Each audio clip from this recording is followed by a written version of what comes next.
Welcome, Night Owls, to the Book Club After Dark podcast, an inviting moodlit podcast. I'm your host, Danny. And I'm Michelle. We break down fantasy, romantasy, dark romance, and thriller novels. Indeed. All things enchanting, intriguing, suspenseful, and maybe a little spicy. Each episode features intimate discussions on captivating stories, character breakdowns, fan theories, and more. And this is your content warning.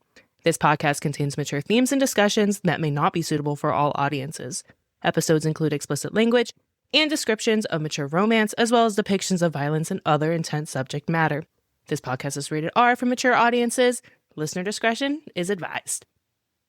And of course, going forward from here, there's going to be lots of spoilers for the Fae and Alchemy series, including Brimstone and Quicksilver. So if you haven't read those books, this is your turning back point because this is going to be full of spoilers. So consider this your spoiler warning. Again, just like the previous episode of Brimstone, note that this will contain spoilers for the entire book. So if you haven't read it in full, just because we're only covering a section of chapters this time does not mean that there will not be nods or conversation related to the book in its entirety. So again, if you haven't read the entire book of Brimstone and you haven't talked about the ending yet or read the ending yet, please make sure that you go do that before you continue listening. So consider this your spoiler warning. Let's get cozy because the best stories are told after dark.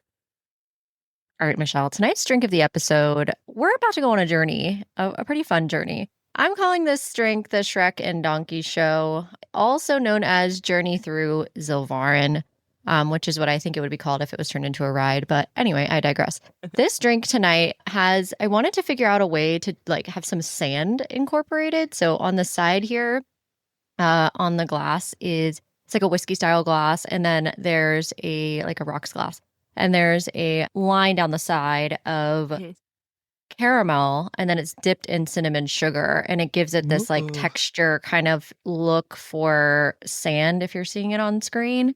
Of course, I'm going to show you how to make it, but what it consists of, because we know in Zilvaren, they drink whiskey, if you can call it that. I used apple whiskey and apple cider, kind of 'tis the season, but also that's our two ingredients. So equal parts apple whiskey and equal parts apple cider to this. Ooh. And you do your caramel strip here for the sand look, and you have the Shrek and Donkey Show / Journey Through Zilvaren. So cheers. Here's our drink of the episode.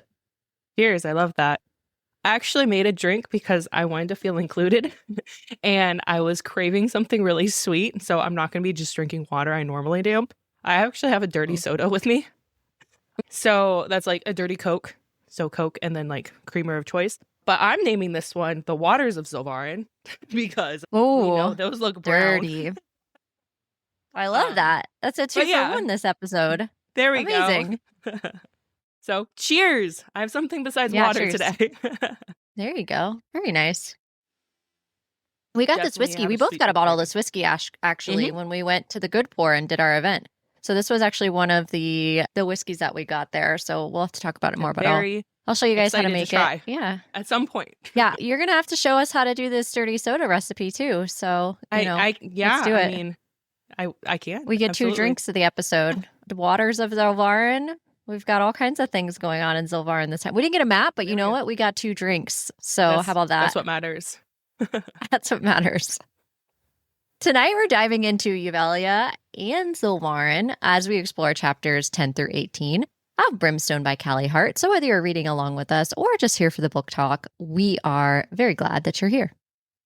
All right, we're going to start with our chapter recaps, and we're going to start with chapter 10. And remember, these recaps are very high level, meaning we're not getting into the nitty gritty of the chapters.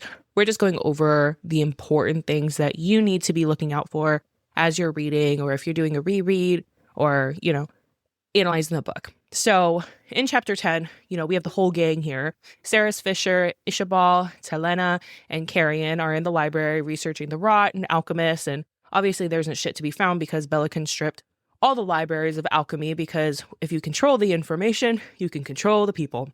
So interesting. Right. And we understand some important parts of the witches.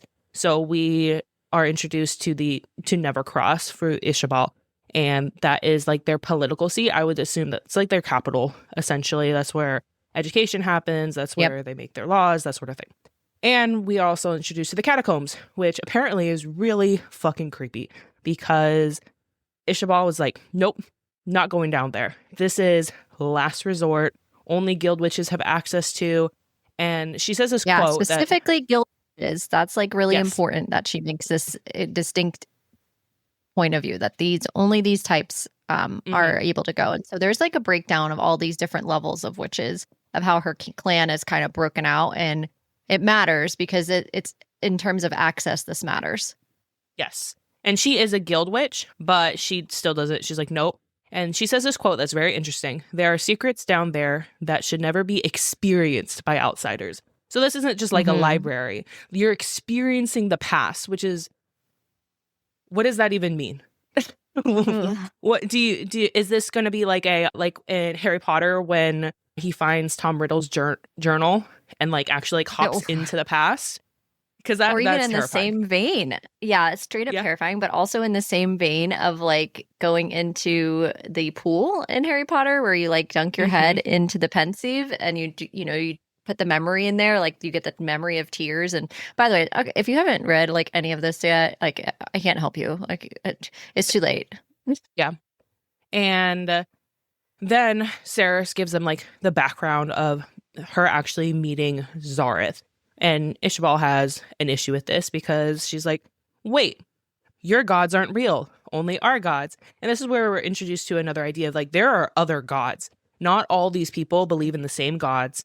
And it's kind of I don't want to say a slap in the face, but it kind of shakes her because only her gods are supposed to be real. And Saris explains to them that the other gods that the Evelians and the Fae that they worship, they want to wipe the entire slate clean, and Kingfisher and Saris are like chosen, if you will, to fix it. Because Zareth is like, no, let's not wipe the slate clean. Let's at least have like this one last hurrah. Because, I mean, imagine you have like this whole universe and they're like, no, we're just going to start fresh. And I know the gods are like, snap your finger, billions die, they don't care. But they still built this universe. So, yeah. So they're just explaining that to them. And who's to say that we're assuming here too that like Zareth, god of chaos and change, is like trustworthy in full. And we know that the gods in general in most fantasy are fallible. Absolutely. So we're going to have to see how this plays out. And related to this is like there's a lot of conversation about the gods in Brimstone.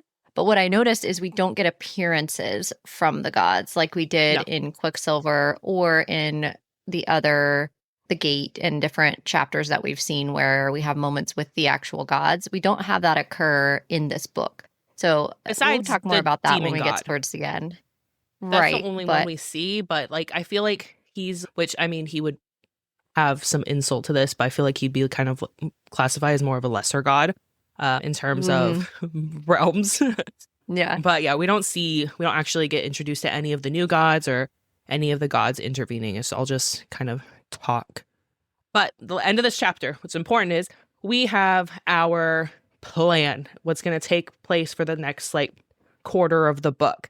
So Carrion and Fisher are going to Zilvaren to get Hayden, and Carrion was a smartass about this. Because Kingfisher did so well bringing Hayden back last time. And Saris is going to find the forge in Amantreath and make more relics. So. Right. And one thing that's of note in chapter 10 is Kingfisher actually tells a story to the group of him actually meeting the gods and of us meeting the gods, which is really interesting to me because this was a very intimate moment for both of them. So the fact that he's telling them, hey, yeah, we did actually meet the gods and this is what happened was really interesting key part for me. I also thought it was really interesting. There's this quote that he says to the group, and he says, when my father fled with the Dianthus heir, meaning Carrion, one or more of the gods must have delayed their escape, at least their destination anyway. Time continued here in Yuvelia, but in Zilvaren, I believe it stood still. This is a really interesting thing that he says that I highlighted, and I wanted to notate it when we go to chapter 10 and we're talking about how they're talking about the gods, and we have such few moments where the gods are mentioned. There's been a couple different instances where time has been mentioned, and there's this thought of like, why would they do this? Because Carrion asks this question. do the gods have some plan for me? And I think it's very evident that there's a plan for Carrion. I think he just asked this question without really giving it more thought of like, I don't think he knew, because he hadn't been told yet what happened to Cerys and Kingfisher, that they had actually met the gods. It isn't just like a figure of speech. They met them in person, like they've met them. Right. So there was just, I was wondering like what your thought of that meant as far as time passage. And I don't know, it was just a very weird spot in the book for me. So I was trying to kind of break it down, and I was wondering what your thoughts were. I think this is opening up a lot for Callie to do with the world, essentially, because now they're hopping to different realms as they're at the end entering the demon realm. So it's important that, well, the reason why this was brought up, at least the age was brought up, was because Carrion says he's only 1,096 years old, where Renfis is like, no, you're definitely like 1,700 something like us.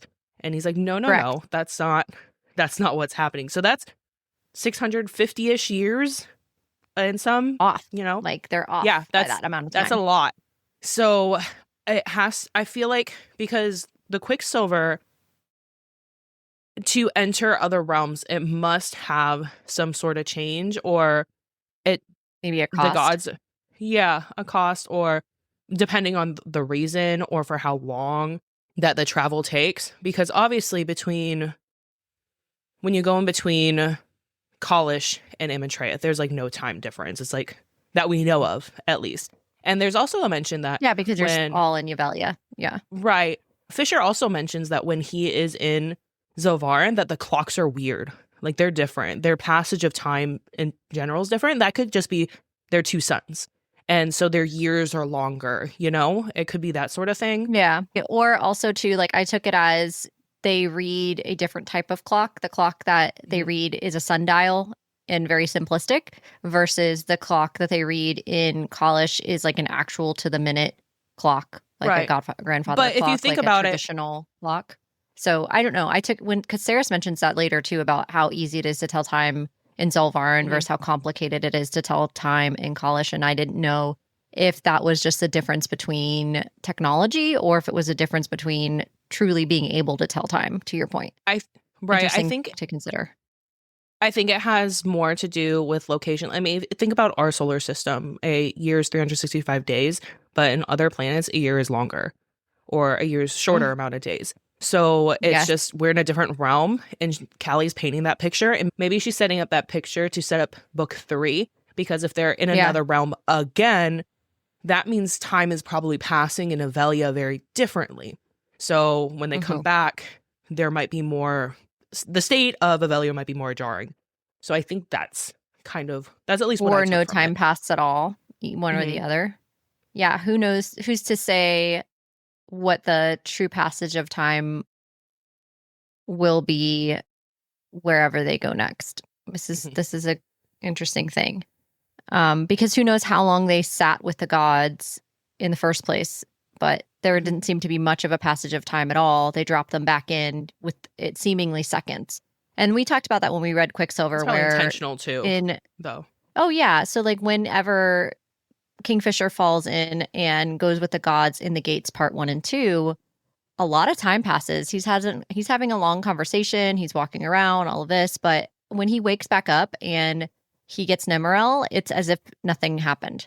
There was no passage of time. It's like he blinked and he's now back, fighting where he was. Didn't fall out for a long period of time at all. So I think it is like her way of trying to describe how she's going to set up time and be able to manipulate it. As an author, this gives her a lot more leeway of being able to show like, well, hey, I established that time can move how time moves. She's giving us her laws, which are fluid. It's smart. I think it's going to give her a lot more bounds of creativity as we continue. Okay. Agreed. I was just curious what your thoughts were. Chapter 11, we get into this next part here where there's a plan now for Carrion and Kingfisher to go on their journey, which again is why I named our drink the Shrek and Donkey Show, because these two are a mess when they go on their trip together. To be honest. Obviously, we know, Well, Cerys can't go because Cerys can't be in the sun. So we have two sons in Zilvaren. Therefore, we cannot have any vampires join us on our trip over there. And we need to go to get Hayden. And there's a couple more things that they need to figure out as far as the feeders and things like that when they go to Zilvaren. Because remember, She has a whole in court to episode, rule. yeah, I mean, Like, she's got things to do. yeah, You know, a there's little a few bit. things that she's got.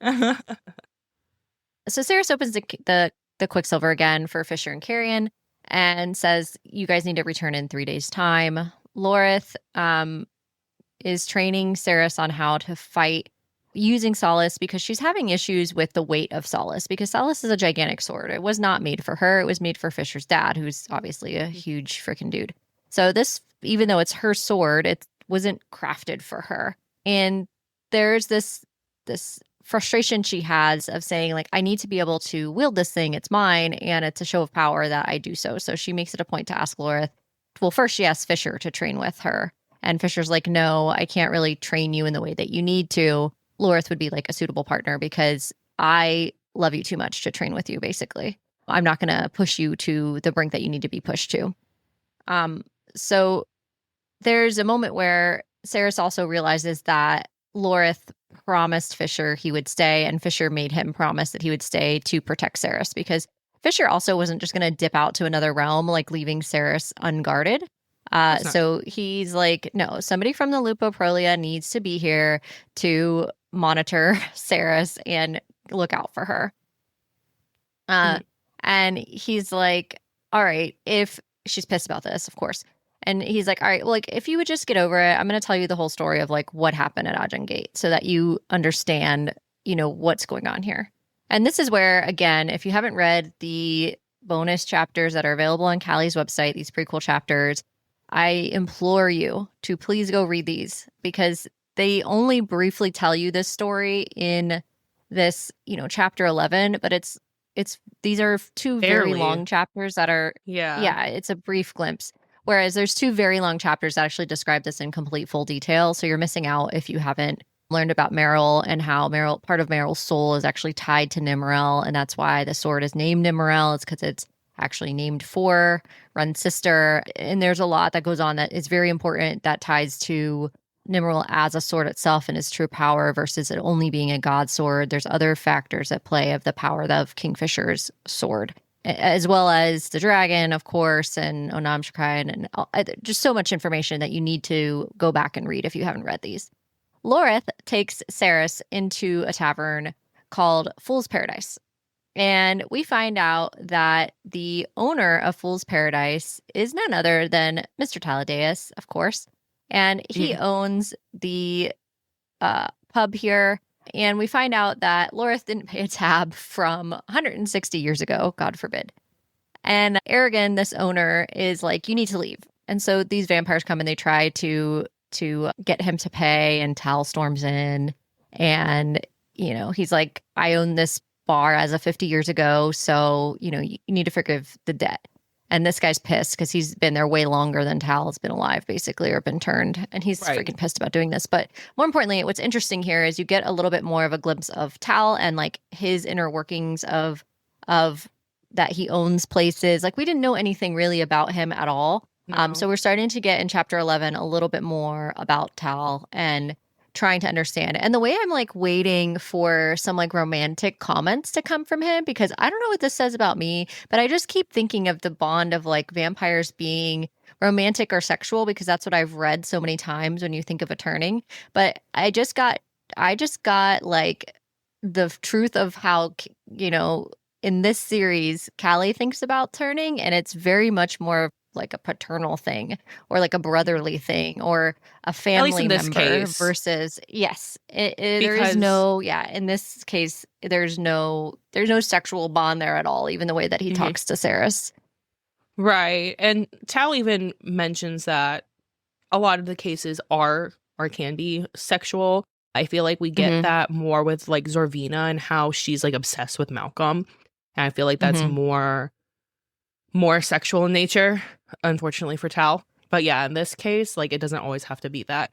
I did find it really interesting that Lorith was in a bar in the Cogs 160 years ago. Why was he there? what business did he have there? Because we know that they've been trying to find Foley, right? Was he there to get Foley and he just couldn't? Or Maybe. was there another reason why he was there? I had like big question marks there. Like, I did too, because I was like, why the fuck does he know? How does he know in Emmentaria to show Cerys where a pub is? Right. Like, how do you know where this is? Like, because how Tal didn't like, know. Oh, yeah, this is where the vampire pub is. Let me run you down to the vampire pub and let's get a drink. Like, what? And then they know him. Of course. Yeah. Then they were like, oh yeah. And he knows the setting is very interesting. Very much. I mean, all the other vampires are definitely having sexual fun there. But no. But fair. We also get to learn that vampires regenerate. Because Lord cuts off one's hand and like shoves it in his mouth. And he's like, I'm going to have a like little nubby baby hand. Which later, the same vampire we see him, he does have like a little baby hand. I'm like, that is one, that's funny that he has a baby hand. Two, but that's interesting that they can basically regenerate. I wonder to what extent. Like, you know, obviously I feel like with a decapitation, you can't really do that. But like if it's your other limbs or whatever, then, you know, that's not too bad. So, yeah, I mean, I think it would be pretty painful. So that leads us into chapter 12. Tal questions Cerys about Fisher's whereabouts because he's like, where the fuck did they go? Because Cerys is keeping Tal in the dark for a lot of different things. And this is where we learn that Tal can tell when she lies because she sends off a blue aura because, you know, that's the maker. And also he knows that she's in pain. So he shows her his arms. He tells him about Adina, and, you know, the whole thing about Adina, he gives some insight on how that she's basically staying in the realm by sheer force of will to make sure that Cerys got this information. So, you know, she took her job as a seer very seriously, her love for Kingfisher, and just kind of, you know, wanting to prepare Cerys as much as possible because she knew that she wouldn't get any preparation if she did not. And we also learned that Cerys's runes, they smolder, and that shows that she has access to elemental fire magic. And this is where I think that when she harnesses it, obviously she's going to have the ability to create Brimstone. And she's going to be key here in the next book. But she also has regenerative magic. So she has all these little magics that's really cool for her. And you know, we're just getting started understanding what her magic is.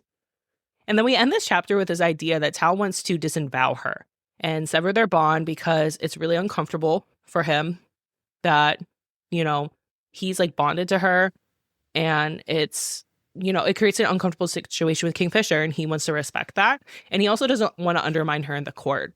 So he's like, I'll just sever the bond and it'll be okay. And she's not like thinking much about it. She's like, yeah, that's a good idea.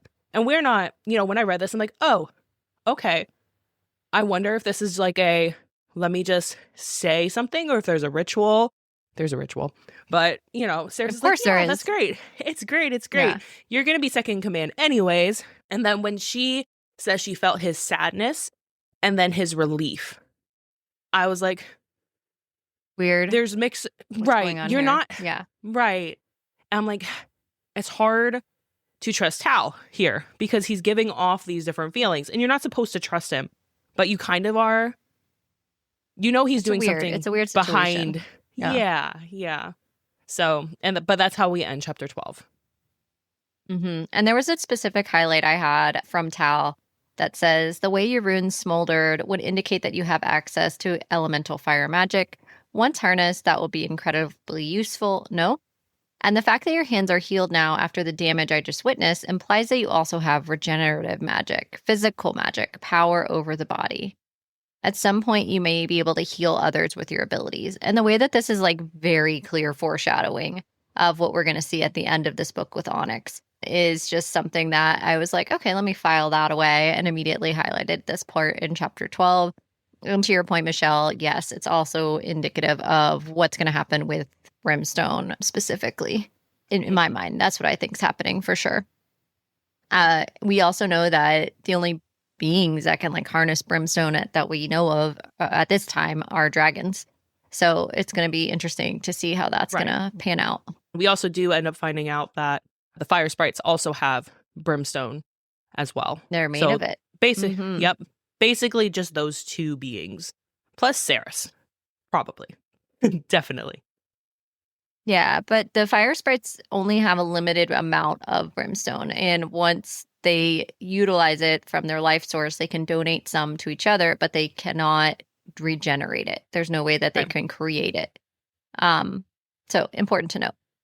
Chapter 13, we are back with Carrion and Kingfisher in a Kingfisher point of view chapter.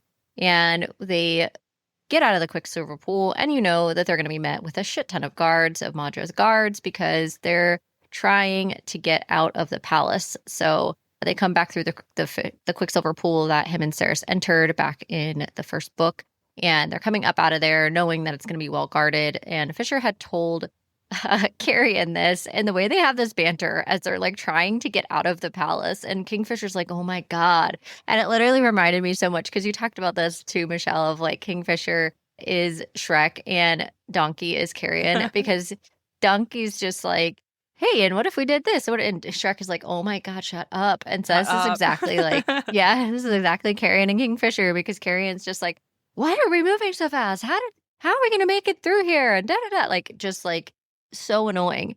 And Kingfisher's like, oh my God, like, yeah, there's going to be guards. Like, obviously this is where we came through. I told you about this. Like, why aren't you paying attention? Like, he's just like annoyed.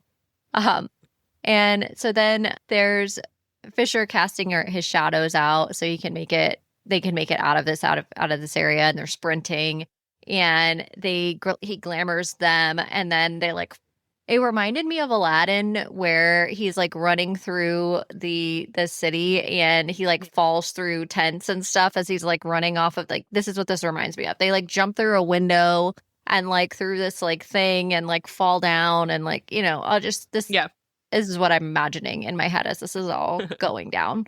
And so Fisher guides them away, but then he can't really do much because Carrion is the one who knows the city. Fisher knows it sort of, but he doesn't know Zilvaren like the back of his hand the way Carrion does. So Carrion takes him. They have to find more silver. They're in desperate need of silver to create more relics. So they need to find silver to bring back to Saris, and they also need to Hayden. So they go to Brigand's Bank is where they're going to try to go, because Carrion owns this. And Fisher's initial thought was like, oh, I'm going to go to the treasury of Madra. We're going to go find like her treasury.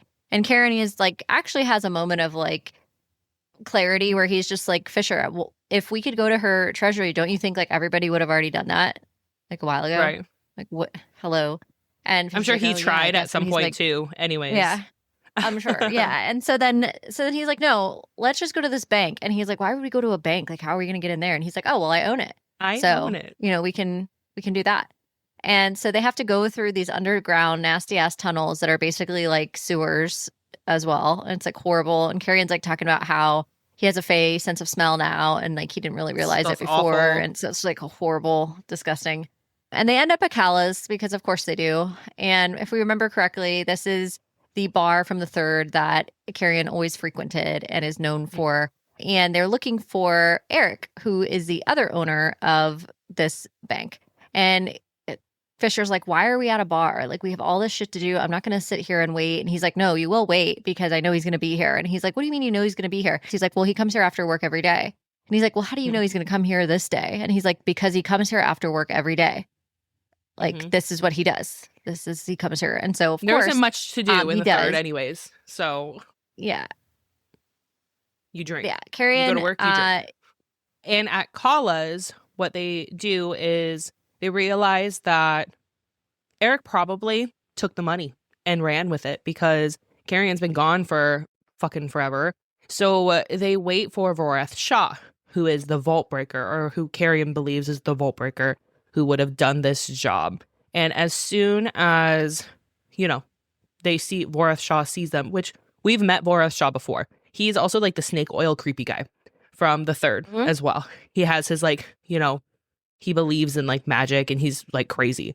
But we only got a glimpse of him for, I think it was in one of the first couple of chapters. And then that's it. And as soon as Voreth Shah sees Carrion, so we think, he ends up running. But really, Fisher's like, he wasn't running because he saw Carrion. He's running because he saw me. So obviously he understands something with the Fae here. And Carrion's like, oh God, now I'm going to have to chase him down.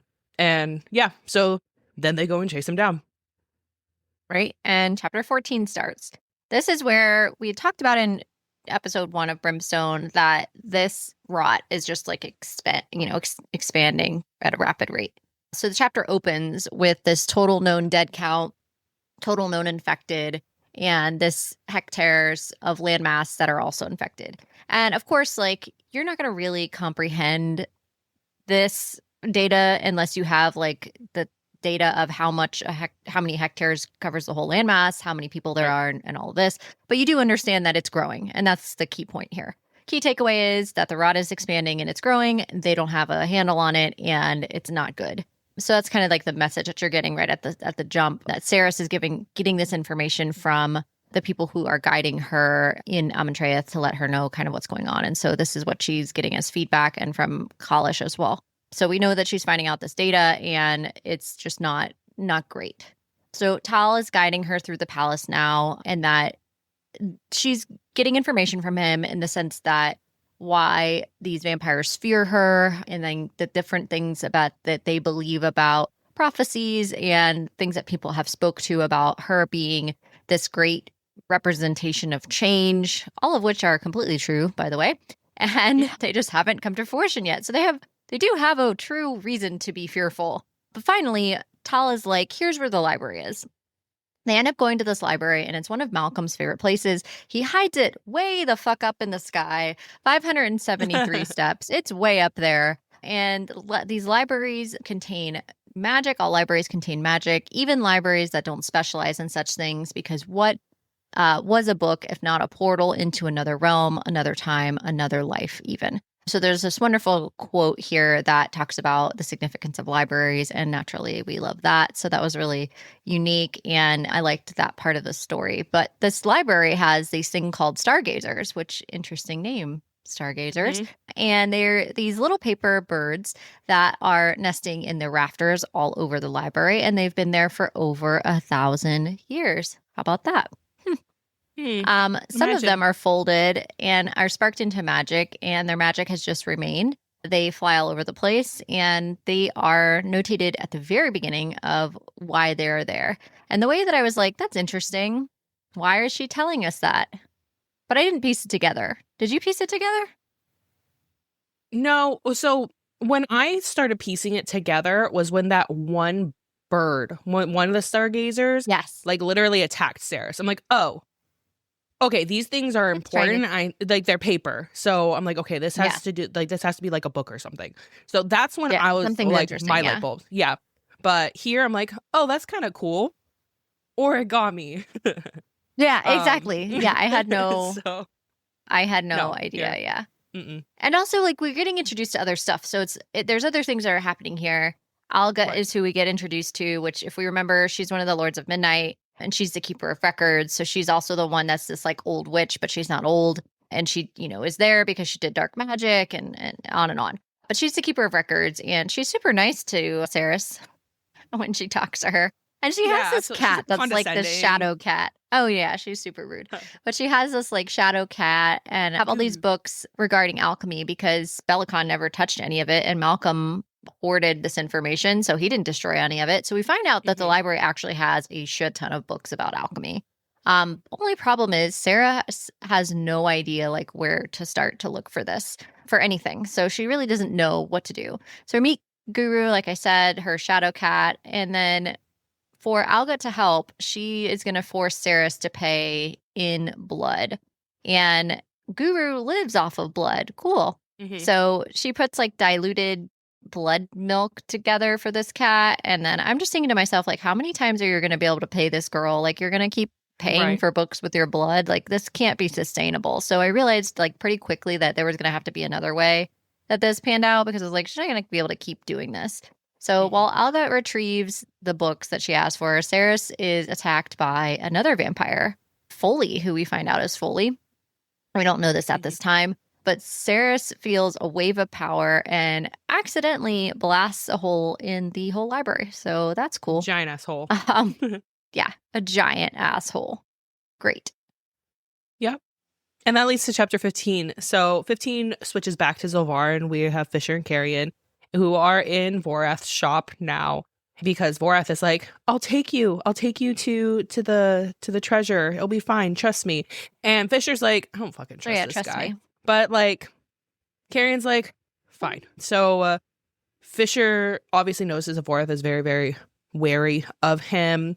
He agrees to escort him, and as essentially escorts them through the third up to the tallest like clock tower that they have.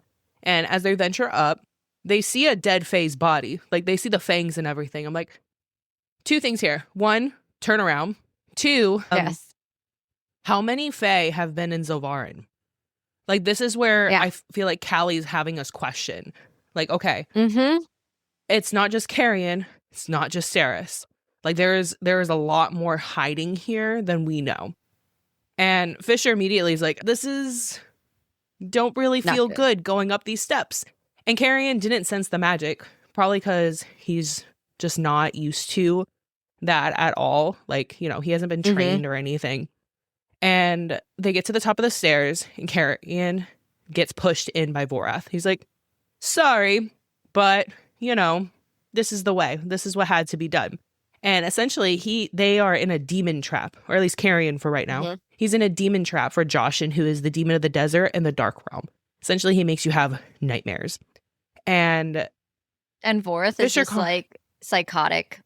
Oh, yeah. He's like, yes, master. Yeah. But like, Fisher notes what's going on here. Fisher notes that demon trap is old magic, Alchemiran magic. So alchemists are the ones that create this demon trap. So Vorath had come to Zilvaren at some point. Someone brought him here from the demon realm, and an alchemist trapped him here. So again, an alchemist trapped him here. Interesting.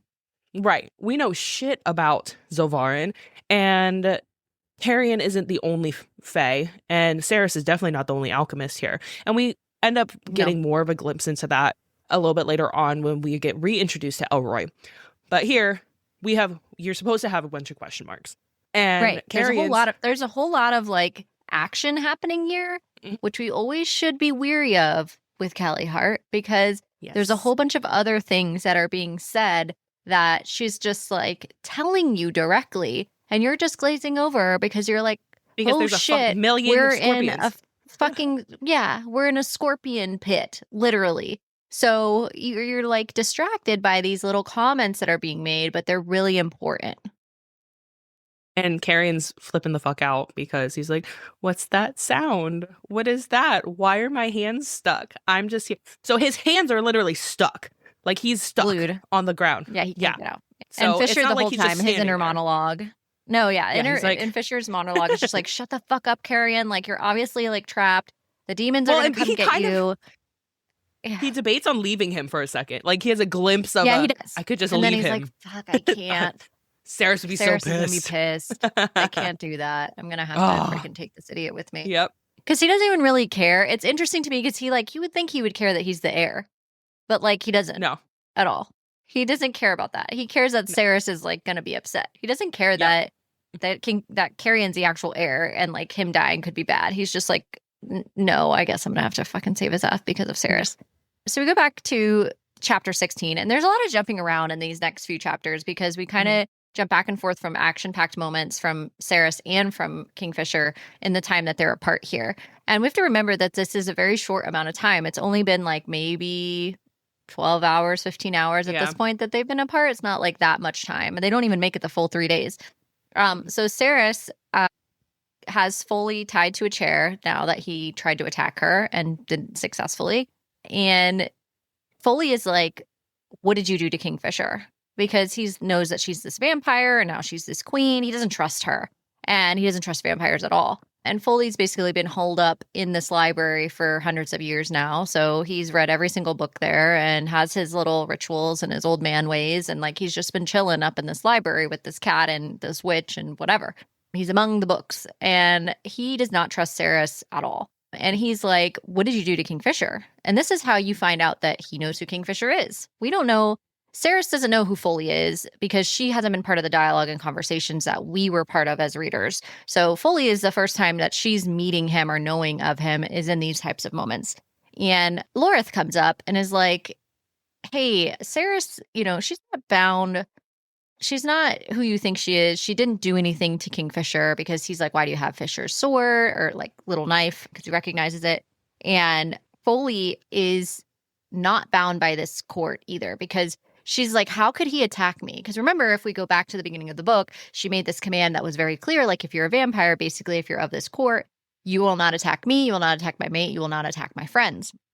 Well, how did Foley attack her? And it's because he never pledged himself to this court after he was turned, even though he technically should have. He never does because there's this quote from Lorith that's really important that it says, no matter what, a wolf never becomes a leech. And so this is a quote from the Lupoprolia, which of course we know that Foley was a member of, and Tal had turned to Foley in the past after Ajin Gate. So he's literally been sitting here in this library, unacceptant of the fact that he is a vampire, and so unaccepting of it to the point where his teeth are gold, like his fangs.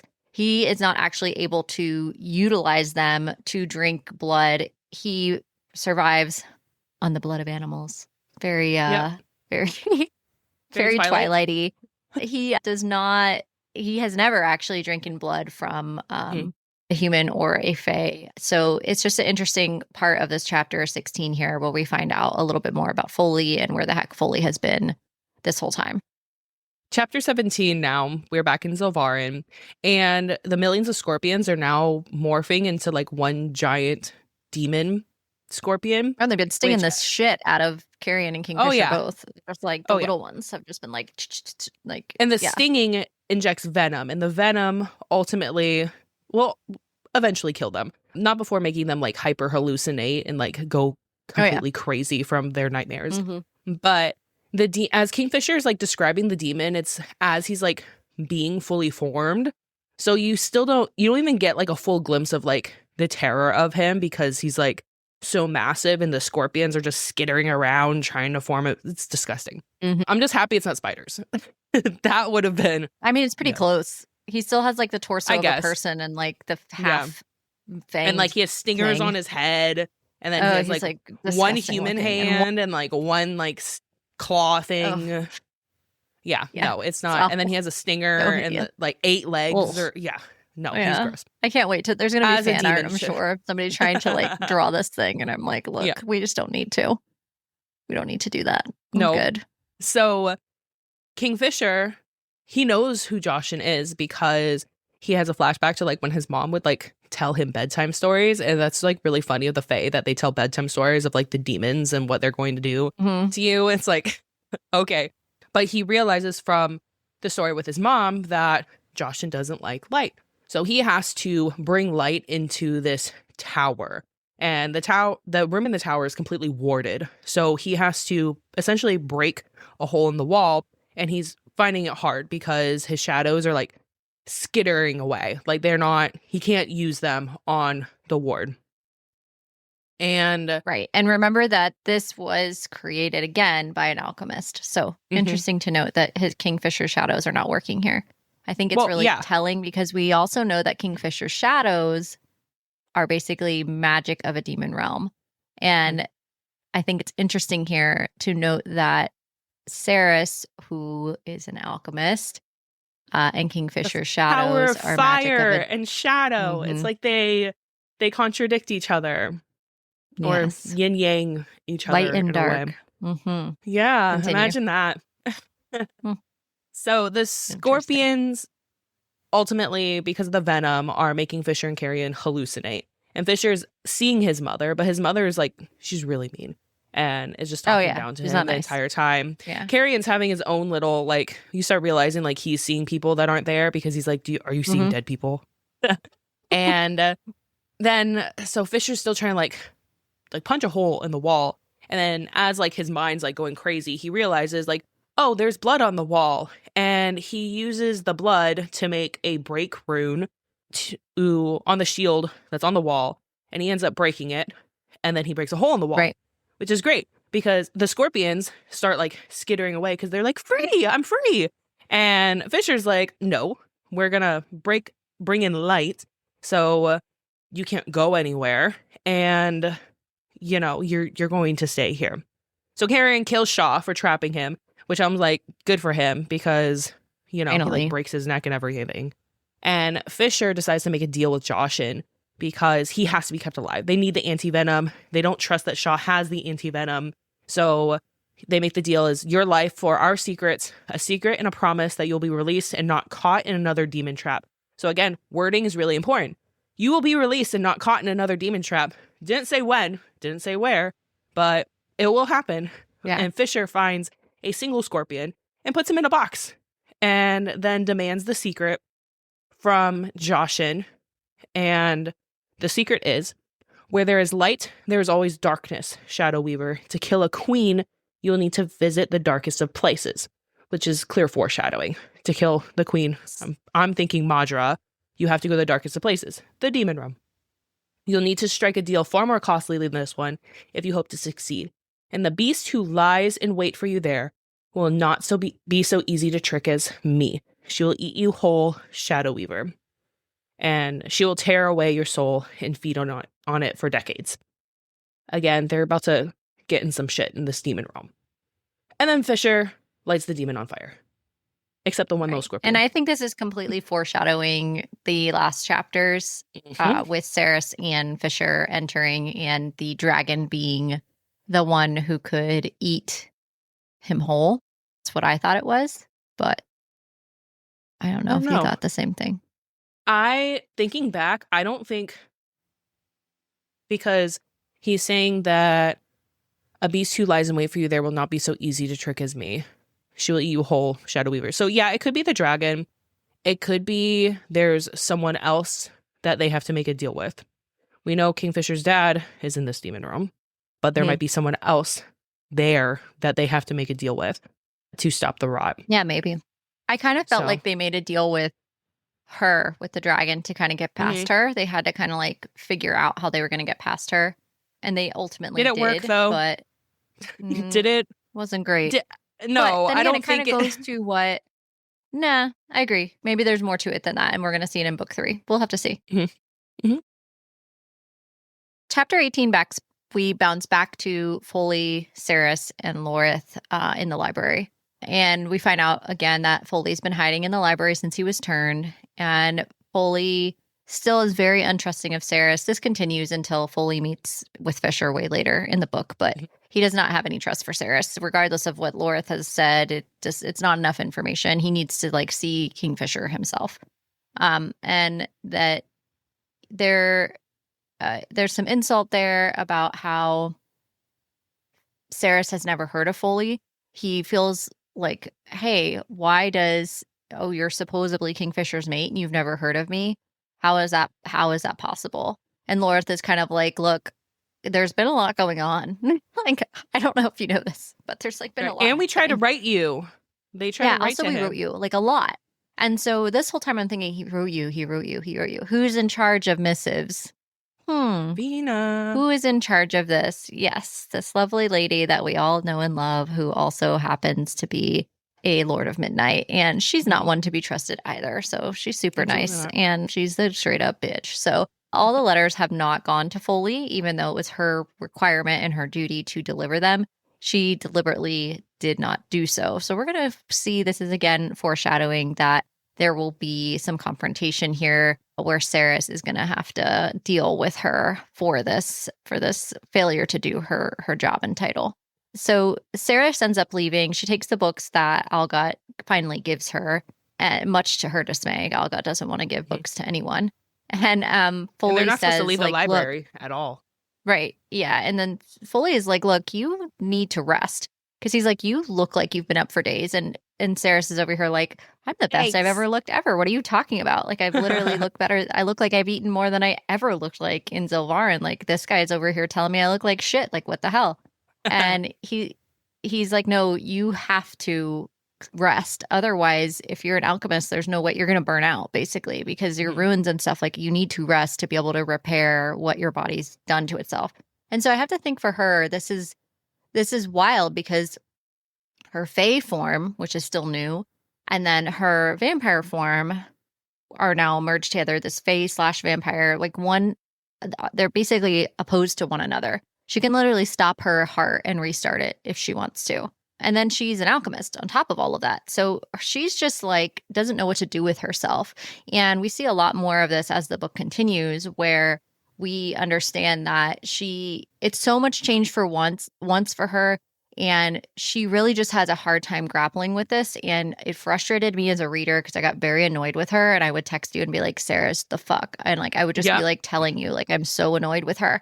I understand why, but it did not make it any easier as a reader. That is for sure.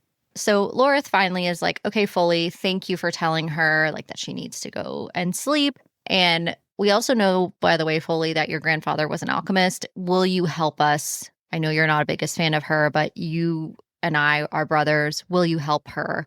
And he agrees, but he's like, first she needs to go to bed. So that ends our chapter. Now we're going to hop into important quotes that we thought or some theories we might have. We've already kind of interlooped those as we were chatting organically, but there's some in chapter 13 that I actually wanted to emphasize here. So one, we have Fisher commenting a lot in chapter 13 about what's going on in Zilvaren. And the first thing is, there are realms and worlds amid the void of this universe that are entirely barren of magic. And here we have the contrast of Zilvaren, who has a kernel of magic. And this is linked to the wheel and the circular shape of the wheel and how the wards of that she created or Madra created, that because the wheel has always existed when there were alchemists there and when there's magic there. And then she created the spokes ultimately. And we come to find out that this was very intentional to siphon magic here. And I just think she's mentioning realms. She's mentioning worlds. There's comparisons here. So again, it's important that this world is vast, that we're not just in Nivelia or in Zilvaren. We're going to literally entire realms. And it's interesting that Fisher even knows that there's so much research done through like the alchemists and through his understanding that they would know, I can't draw on magic here. I wonder if that's telling for the next book to see what will happen. Yeah, and what it made me wonder too is the number of wards that it's been segregated into seems specific. Very intentional. Are these places that Madra, is it coincidental that she named this number, or are those places she's been? Are they places that she's drawn magic from? Is she using that from what, or is there a power behind the number that she used? I'm wondering what the rationale is for why she segregated it into wards. And I think that might be something we might find more out about when we get into book 3. I think there's a very good reason we don't have a map. I think there's a reason why Callie wants us to really remain focused on, in particular, and she may draw us a map, but I think it's a circular round ring, and we now know and understand why this is. What's beyond Zilvaren, though? Where is she? Like, what is beyond this specific place? And it's just interesting to me how it's only this one city and we don't really know anything else about this landmass that she's on, or what planet, or who knows what. Like, there's just so much we don't understand or know about where Madra is and what existed there on this plane before. There's also in chapter 13, now that you bring this up, a quote that I wanted to talk about where the Quicksilver says, "The smart mouth is not so smart anymore. The smart mouth sounds stupid." And it's talking about Carrion. And Carrion goes, shit, we're definitely going to die. And Carrion is like literally choking Kingfisher. And Kingfisher's like, "You're choking me, Carrion.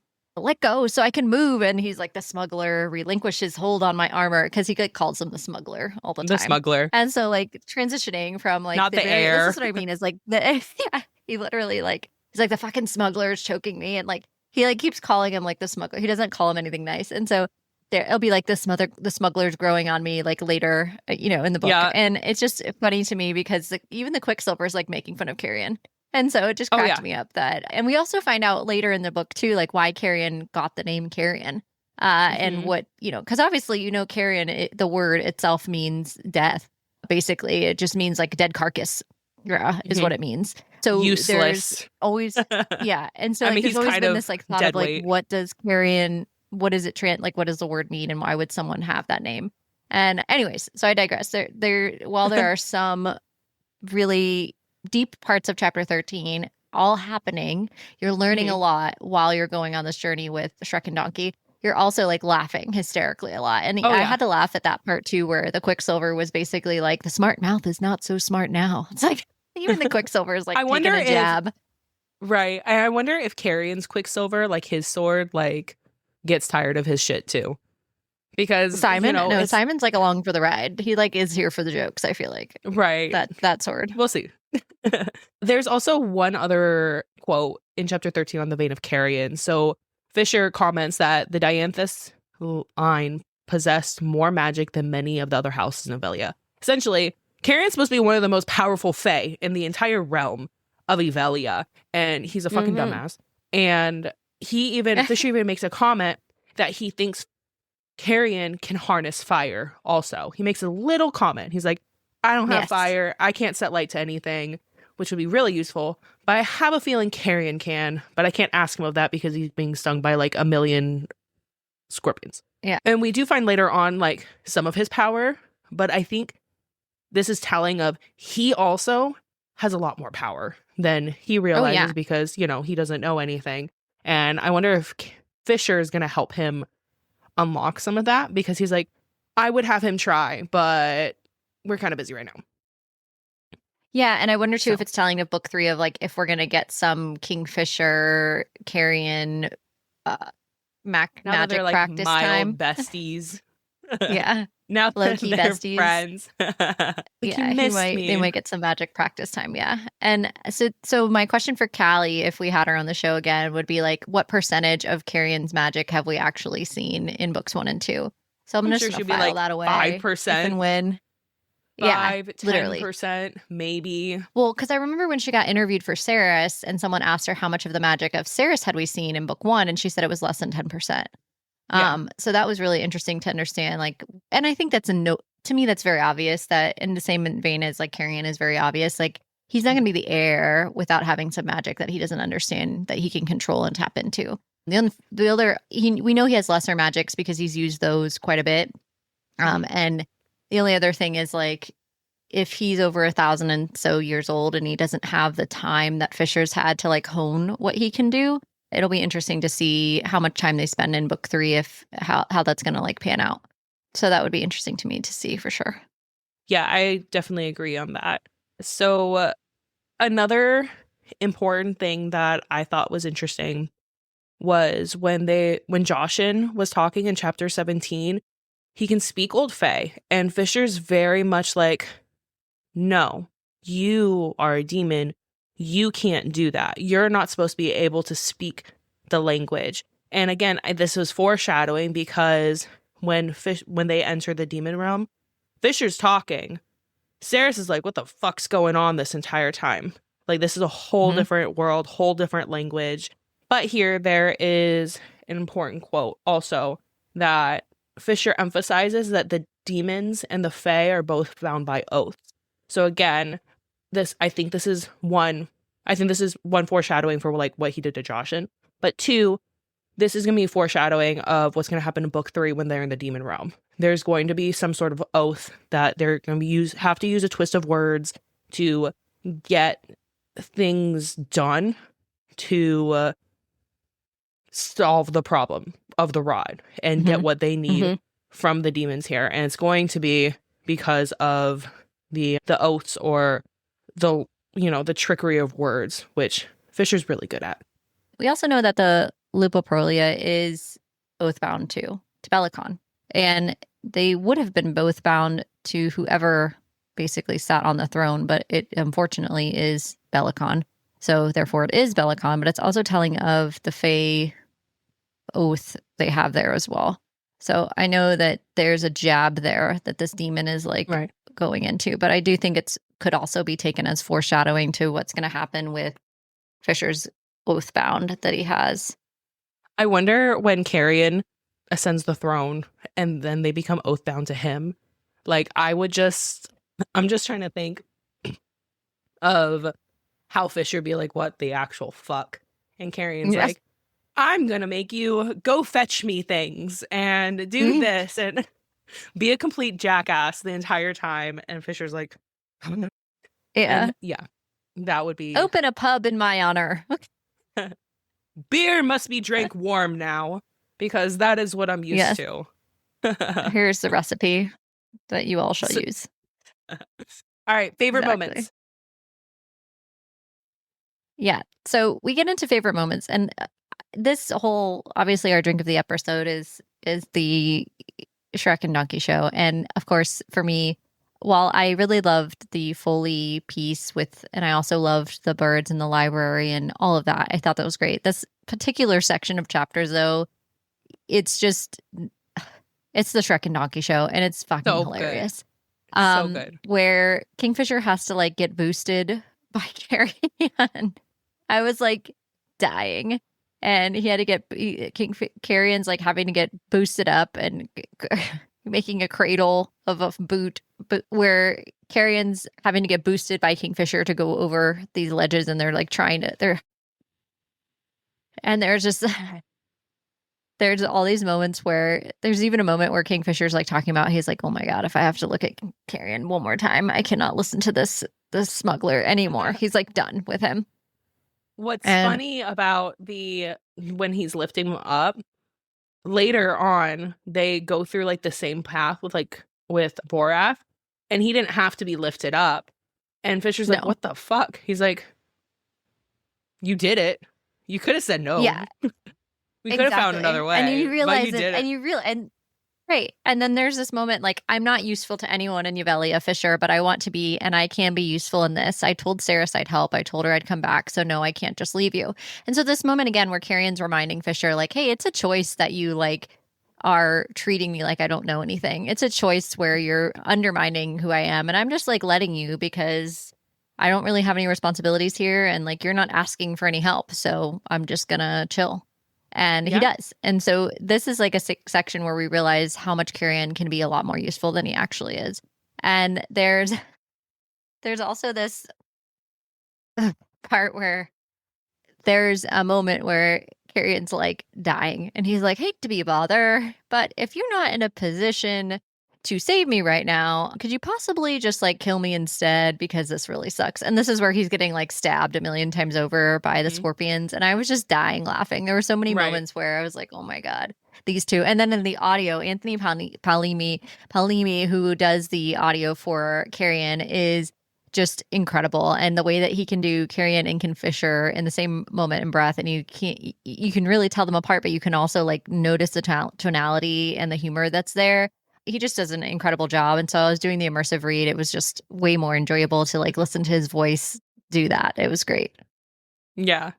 No, any moment with Carrie and Kingfisher was like a favorite moment. I would just say those are just my favorite chapters, just highlight all of them. But especially at the end of when they are basically trying to figure out what to do with Joshin, whether to kill him or whatever, they're arguing because Swift is like, I'm not going to drag that carcass to figure out if we're going to need an antivenom or not. And Fisher's like, stop talking. Carrion, the grown-ups are about to strike a bargain. And then Carrion's like, why are we bargaining trying with to talk over them. He's like, why are you talking to the demon? And Carrion, like Kingfisher's like, shut the fuck up. Yeah. The whole time, and I'm like, Carrion, please. The grown-ups are just talking. Let the grown-ups talk. Yeah. It's fine. Literally. So, just dead. That kind of wraps up our reflections and thoughts and quotes and all of that through chapter 18. There's so much to this book. So, of course, if you read this and you know, we didn't highlight something that you may have missed, let us know and comment and let us know information if you want, if you have any theories up through this point. I did want to talk about a new segment that we're adding called Down the Rabbit Hole. In this section of Down the Rabbit Hole, I specifically wanted to talk to you about, Michelle, about editing. They're related to Brimstone in particular. Has been a lot of backlash over a couple different scenes, and we'll talk about them in future chapters. But there's been so much talk and dialogue about editing and if that has diminished your experience as a reader or what you thought of going down the rabbit hole on the thought line of the author's impact of what happens when a slip happens and gets through that isn't supposed to. And I feel like there has been an unwarranted amount of backlash on Callie Hart to make a statement or talk about what happened with Brimstone. There are two key specific moments I'm referring to where the editors missed a moment that could have been corrected.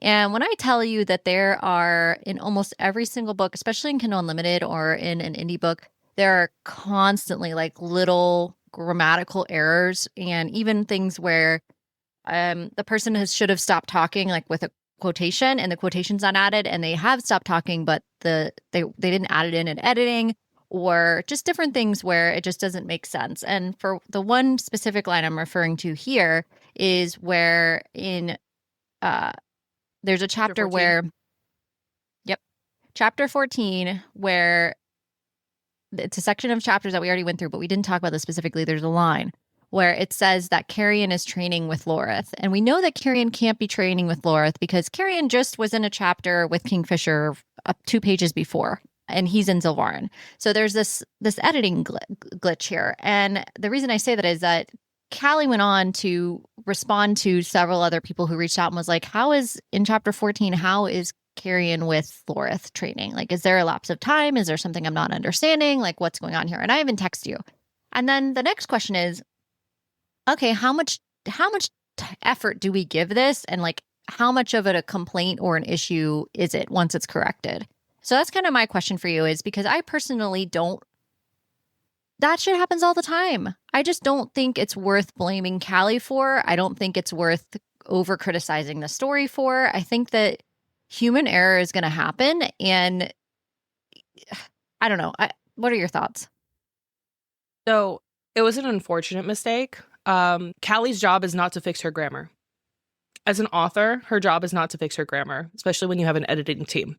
So to have backlash on Callie, who's creating the story, and yes, she probably goes through and fixes whatever grammar she needs to, or she feels like she has to, but she wrote this book in 3 months.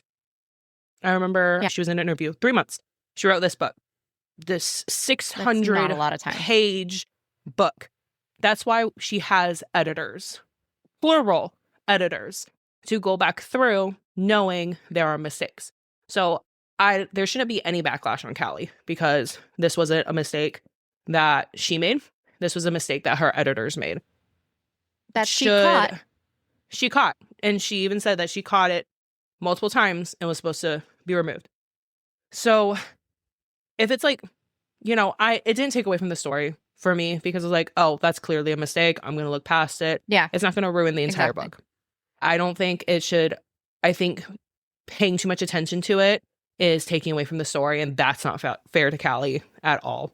And there were other mistakes too that I bet people didn't catch because there are a bunch of comma errors, and I only know that because I was an English teacher and my background's in literature, and I took a whole class on proper grammar. So I'm like, okay, that's a misplaced comma. That's, and I'm like, I'm not going to care about it because it's not taking away from the story. And the fact that she already addressed it, she doesn't need to formally address it. Instagram already did that for her in TikTok. So what's she going to say? Oops, my bad. So. Well, and also is it worth her?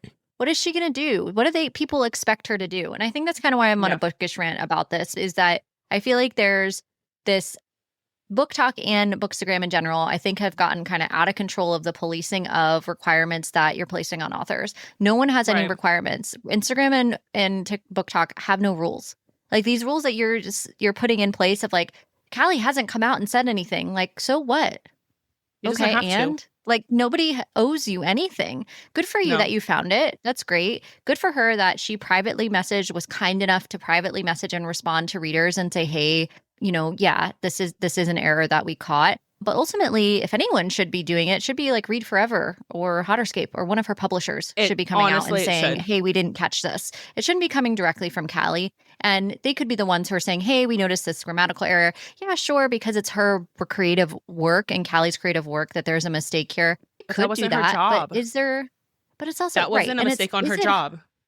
No. Yeah. And is it her responsibility to do that? I don't think so. And I think it's an unfair burden that a lot of Booktok and the Bookstagram community kind of went after her. Meanwhile, I'm just out here like reading for vibes and noticed it and was like, okay, cool. And like kept going. Because guess what? Every book I've ever read, I would say there is not an example that I can think of where I didn't catch a grammatical error, like a small one. And guaranteed, I am not someone who has a huge literary background by any means. And so, like, it's just going to happen. It happens in movies all the time. It happens in every type of work of art. There's going to be something that somebody wished was a different way that isn't. And you're just not going to please everyone. Is it definitely an error? Absolutely. But is it something that warrants this level of response that the community is demanding? I don't think so. No. And I don't think it's everybody. I think it's only a subsection. But still, it bothered me enough to want to ask you about it. So here we are. The subsection does get loud, though. Unfortunately, because that's what the algorithm is feeding. So that does get loud, and that's unfortunate. I feel like that Bookstagram and Booktok has become a beast. Like, and honestly, it bullied her into creating a whole new cover, you know? So, and now we're doing this again over an editing error that technically wasn't her mistake. Well, and here's the thing. So there's the other backlash of you want a book really fast, you want it in under a year, you want a completed series in under a year, but you also want it to be absolutely perfect, infallible, and every single line to be a work of art.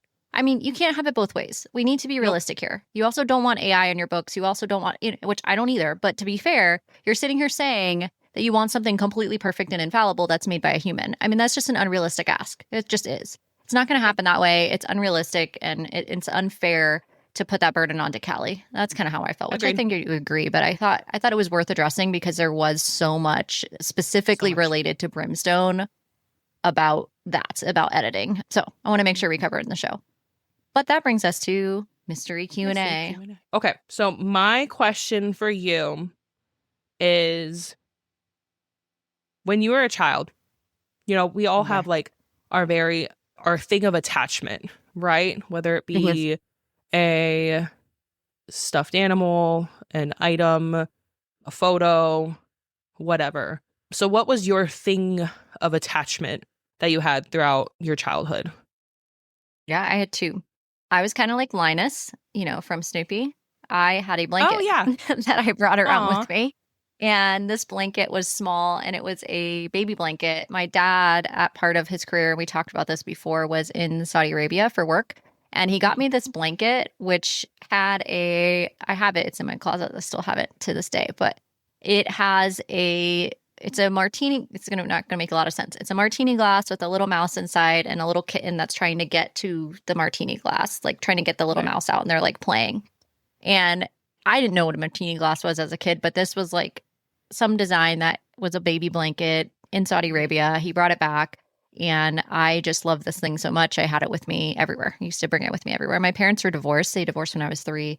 And so I wanted an item that could go house to house, that was small, that was like mine. And that was it for me. So that blanket went with me everywhere. I still have it to this day. It's in one of the closets in my house here. And yeah, so that was one. And then another, when I got older, got me this bear for Valentine's Day, this white bear that had a red sweater and like a white heart knit on it. And till the 6th grade, I carried that bear around with me. And I think a lot of that actually had to do with childhood trauma because my mom wasn't always there, and she had a lot of issues. We've kind of talked about that off and on, but I used to carry this bear around with me. I got made fun of for it, actually. By the time I was in 6th grade, I should not have had a bear carrying around with me, but I did. Bear whenever was in my backpack. This thing went everywhere until finally in middle school I did not carry anything around. But it was something that for sure, having that object with me, I think going through a lot of trauma as a kid, it is known that there's comfort in that. Yeah. And yeah, both of those objects were very comforting for me throughout my childhood. Good question. What about you? That's funny because I have also a stuffed animal and a blanket. So Uh-uh. my stuffed animal was, I don't know if you remember this show. It was Wishbone. I remember Yeah. Wishbone. So this is like really old The school, dog, like right? 90s. Yeah, Mhm. it's a dog. It has a paw print on its ear. Yeah. So I saved that. No, it's my daughter's. But yeah, so Wishbone was my stuffed animal of choice. And ironically, my blanket was this thick mink blanket that my dad brought from Saudi Arabia What? because we talked about how my dad also worked in Saudi Arabia. And Oh, it's just my brother had one and by I the way, had this one. for those listening, we didn't know each other then, No. okay? We didn't know each other until we were in our We didn't meet till adulthood. we're adults. We also Yeah. our parents did not know each other in Saudi Arabia either. This is all like No. pure coincidence, not the Yep. same time periods. Anyway, Yeah. continue. For those just listening. That way we can Yeah, it's really saying that. Yeah, I think we discovered that our fathers We discovered another overlapped. mystery Q&A question. Yeah, it was on the Like, show. So I don't know, we 6 had no months idea. ago we discovered that. But yeah, it's this mink blanket, and it's just really, it's my winter blanket, but it's like really just a comfort because, you know, it brought back from my childhood. It's really thick and cozy. And yeah, when my dad, because when he worked in Saudi and when he worked overseas, we lived with him until I was like 3. And then he would just be gone for like months at a time and then come back and then be gone and he'd come back. So he would bring stuff back, but, you know, I want something cozy. So, you know, the blanket was kind of my thing of attachment that I had all the time. And it's really thick. So Florida, like during the summer, I was going to say. we didn't use it, but it was there. It, like as a pillow or like, you know, just have like flopped at the end of your bed to like lounge on. And yeah. So yeah, that's funny. That was also, yeah. So, all right, hit me with your question. Okay. I was just wondering, like, we're in the season of giving, and I was wondering if you had a specific charity that comes to mind that you feel really either passionate about or wish people did more for, one that was impactful to you or one that is important to you. Something in the line as far as like the season of giving. One charity that is important to me or that has been kind of impactful to me is like Make-A-Wish. If you don't know Make-A-Wish, it is a charity where kids with terminal illnesses get a wish from Disney, and basically usually it's to go to the parks, but these are kids with like very terminal illnesses. They can pick anything too, I think, right? Yeah, they can pick a lot of different things. But I actually volunteered at their location because there's a location that's close to Disney property that they have that they can stay, their family can stay with them with if as they're, you know, getting their wish. And just I volunteered there multiple times when I was a kid or teenager, young adultish. Yeah. And just seeing like young children with, you know, I just distinctly remember this like one girl, she literally had like a scar because she just had open heart surgery. I'm just like, you're 5, you know, and just seeing all these children go through something like that and just one being offered one glimpse of hope, one glimpse of like, you know, something to like drag them out of the position that they're in, because that's awful, you know, going through all of these things that they go through. So that's just one that's been impactful to me that I think about this time of year. And especially since, you know, now that we have children, just thinking about going through that as an adult, you know, with a child. So for sure. What about you? Yeah, that's a good answer. So 2 come to mind. I'll mention my husband's first. My husband's a Marine Corps veteran, and for him, he was impacted by and also helped with Toys for Tots. So if you're familiar with Toys for Tots, it's a big one where you can donate throughout the year. They have different bins and things that they do where they have collections, but most schools actually have most schools actually have locations for that.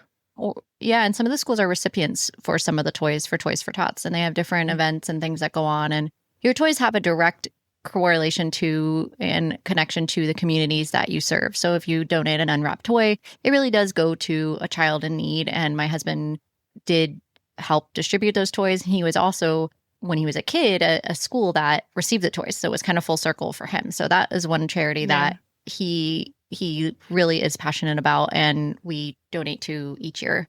Another charity that is specific to Central Florida, but I'm sure that there are tons of similar ones where you're located or anyone's located, is for here, it's Second Harvest Food Bank. That's a really big one in the Central Florida area. And I have volunteered with them, giving back as far as taking time to go there and distribute and move food around. They'll have like different times you can come volunteer hours and get the food sorted into bins for them. And they basically collect all the food from local restaurants that are no longer able to be used and they, exceeded their shelf life by a day or whatever. They're still edible, but not sellable. So a lot of the restaurants will donate food and canned goods and things like that. And Second Harvest Food Bank has a delivery system that's extensive where they distribute food every day to those less fortunate. And so I always think about that, especially given what the state of our country was in with the shutdown most recently, that, benefits were impacted, which should never happen. And then just thinking about the holidays and how hard it is on some families to come up with the extra money to be able to do for their kids and their families. And so when I think about Toys for Tots and I think about, Make-A-Wish that's able to do these really big grand gestures for families that are already so financially burdened by either medical costs or just mentally burdened by just these awful things that happen. It's the season of giving for a reason. And I thought it would be cool to ask you a question about what your thoughts were related to that. So there we go. All right. Well, before we wrap up, let's talk about what's coming up next on Book Club After Dark. Next episode, we're going to be diving into chapters 19, if you can believe it, through 27 of Brimstone by Callie Hart. We are going to be taking Christmas, though, and New Year's off, so there's going to be a 2-week gap before we start that coverage. Also, Michelle's having a baby. I don't know if we talked about this, but I feel like we did. Maybe a little Michelle bit. will be having baby boy. Yes, so much need a break for Michelle to get some rest and reprieve during this time as well and enjoy some time with her family, while I will also be enjoying time with mine. Is on his way, so got to get ready for that. And we're going to be enjoying time with our families. We will see you in 2026. And we're going to be bringing part 3 of our Brimstone coverage with you on January 8th. We're looking to continue to dissect this novel in the new year with you. And don't forget, we want to hear from you. If you have thoughts on Brimstone or suggestions for future reads, drop a comment below or message us on one of our social media platforms at Book Club After Dark Pod. Show us your fan art, theories, or anything bookish you'd like to share. You can also visit our website, bookclubafterdark.co, stay up to date on our cozy content, and check out our merch. That's all for tonight. Sleep tight, night owls. Until next time, happy reading.